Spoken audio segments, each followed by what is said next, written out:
అందరికీ కూడా నమస్కారం. ముందుగా పేదల సంక్షేమ సంస్థ మన జగన్మోహన్ రెడ్డి గారికి ఆర్థిక జన్మదిన శుభాకాంక్షలు తెలియజేస్తున్నాను. ఇంత వైభవంగా ఇంత ఘనంగా ఇక్కడ వెంకటరెడ్డి అన్న ఆధ్వర్యంలో, వెంకటరెడ్డి అన్న అంటే అందరికి తెలియకపోవచ్చు, ఐస్ క్రీమ్ వెంకటరెడ్డి అన్న అంటే మేబీ చాలా మంది తెలుస్తున్నారు.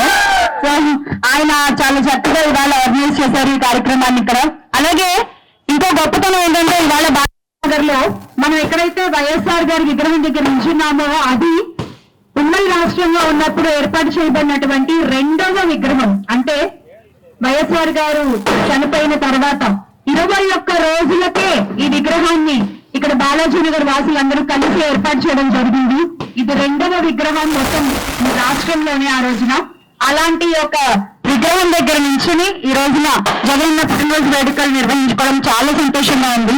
నన్ను ఇక్కడికి ఆహ్వానించిన బాలాజీనగర్ ఆర్గనైజింగ్ కమిటీ కూడా పేరు పేరున ధన్యవాదాలు. Thank you so much.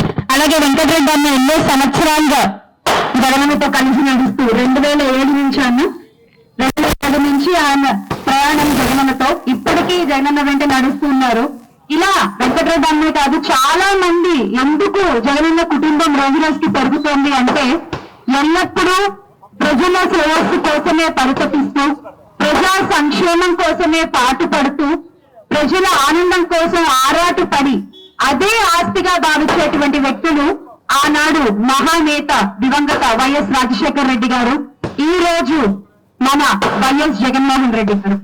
మరి ఈ కుటుంబంతో కలిసినందుకు నాకు కూడా చాలా చాలా సంతోషంగా ఉంది. ఆ కుటుంబంలో ఒక చోటు ఇచ్చినందుకు ఎల్లప్పుడూ రుణపడి ఉంటాను జగనన్నకి. నా వంతు ప్రయత్నం ఎప్పటికీ నేను చేస్తూనే ఉంటాను. వైఎస్ఆర్ కాంగ్రెస్ పార్టీ తిరిగి అధికారంలోకి రావాలి. వైఎస్ జగన్మోహన్ రెడ్డి గారిని గౌరవ ముఖ్యమంత్రి వర్యులుగా మనం త్వరలో చూసుకోవాలి అని మనస్ఫూర్తిగా కోరుకుంటూ, తర్వాత ఎన్నికలు ఎప్పుడు వచ్చినా కూడా ఇప్పుడు మనందరి నోట్లోంచి వచ్చిన మాట నిజం అవ్వాలి, నిజం అవుతుంది అని బలంగా నమ్ముతూ హ్యాపీ బర్త్డే జగనన్న.